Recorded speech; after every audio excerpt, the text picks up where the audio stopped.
أعوذ بالله من الشيطان الرجيم بسم الله الرحمن الرحيم. Dear tots of class 10th, Assalamu alaikum to all of you. Dear tots, this is the fourth lecture of a short story titled Bully. So dear students, let's start some of the paras of this short story in today's video lecture. When they reached the school, the children were already in their classrooms. جب وہ school پہنچے تو بچے پہلے ہی اپنی کلاسوں میں تھے. یعنی جب بولی کا باپ بولی کو اسکول لے جاتا ہے تو لڑکے پہلے سے ہی اپنے کلاس روم میں بیٹھے ہوئے تھے. رام لال handed over his daughter to the headmistress. Ram لال نے اپنی بیٹی کو ہیڈ مسٹریس کے حوالے کر دیا.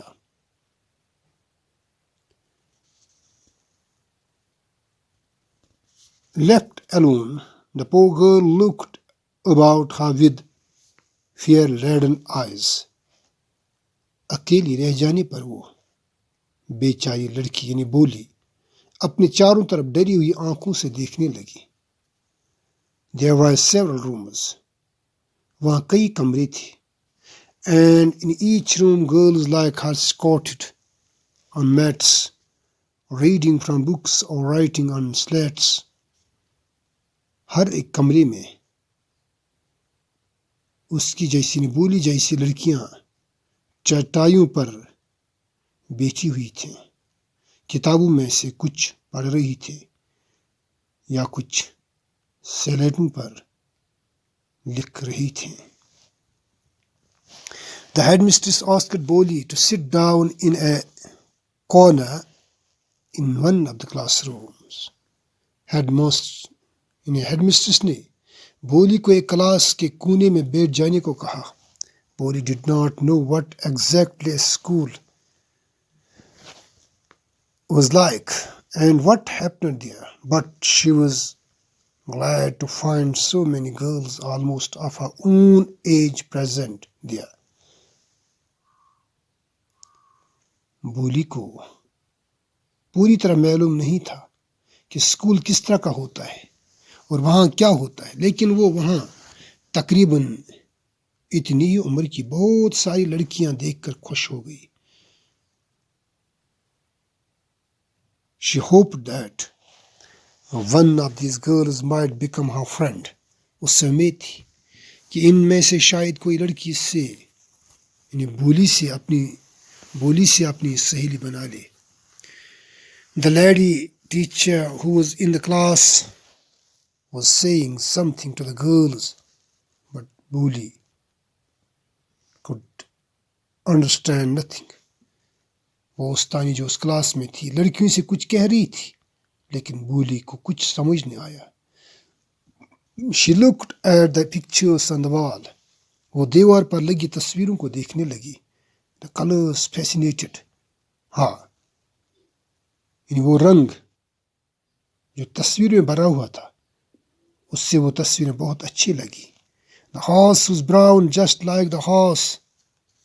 وہاں ایک گھوڑے کی تصویر بھی تھی. وہ گھوڑا ایسا لگ رہا تھا. On which the tehsildar had come to visit their village.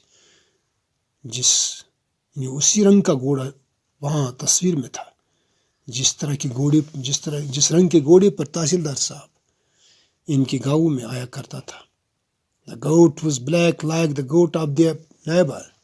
وہاں ایک کالی بکری کی شکل تھی تصویر تھی وہ بھی اس بکری جیسی جو ان کے ہمسائے کے پاس تھی. The parrot was green like the parrots she had seen in the mango orchard. تصویر میں سبز رنگ کا طوطا تھا ویسا ہی طوطا جس طوطے کو وہ آم کے باغ میں دیکھا تھا. And the cow was just like the Lakshmi. وہاں گائے کی بھی تصویر تھی. وہ گائے کی تصویر اسی گائے جیسی تھی یعنی لکشمی جیسی تھی. And suddenly Boli noticed that the teacher was standing by her side, smiling at her. اور اچانک بولی نے دیکھا کہ استانی اس کے پاس کھڑی تھی اور مسکرا رہی تھی. What's your name little one? چھوٹی تمہارا کیا نام ہے؟ بو. She could stammer no further than that. بو. وہ اس سے اور آگے کچھ نہ بتا پائی، یعنی وہ ہکلا نہ سکی، آگے بات نہ کر سکی، یعنی ڈر کے مارے وہ بو بولی. وہ کہنا چاہتی تھی لیکن ڈر کے مارے وہ بو جیسے الفاظ کے منہ سے نکلنے لگی. Then she began to cry and tears flowed from her eyes in a helpless flood. وہ رونے لگی اور اس کی آنکھوں سے بہتے آنسو رک نہیں رہی تھی. She kept her head down as she sat in her corner, not daring to look up at the girls who she knew were still laughing at her. اس نے اپنا سر نیچے ہی جھکائے رکھا. جب وہ اپنے اس کونے میں بیٹھی ہوئی تھی، اس کا دوسری لڑکیوں کی طرف دیکھنے کا حوصلہ نہیں ہو رہا تھا، جنہیں وہ جانتی تھی کہ وہ اب بھی اس پر ہنس رہی ہوں گی. When the school bell rang, all the girls scurried out of the classroom. جب اسکول کی آخری گھنٹی بجی تو سب لڑکیاں کلاس سے باہر کی طرف بھاگ گئے. But Boli dared not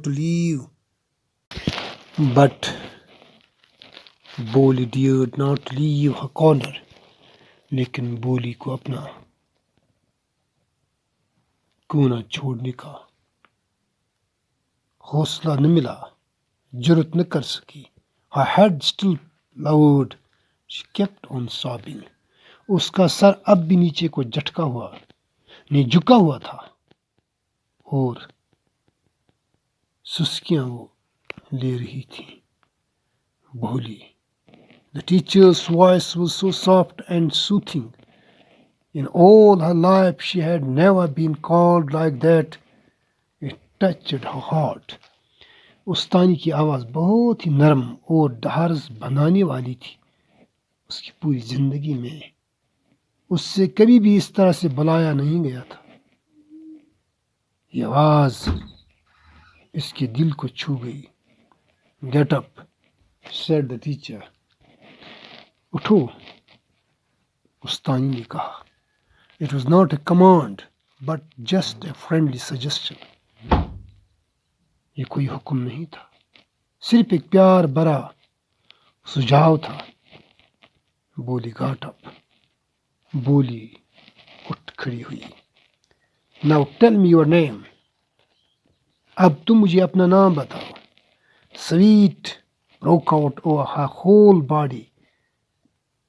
بولی کے پورے بدن میں سے ایک دم پسینہ بہنے لگا. Would her steaming tongue again disgrace her? کیا اس کی وہ رکتی ہوئی زبان اس سے پھر سے بے عزت کرے گی، اس سے شرمندگی دلائے گی؟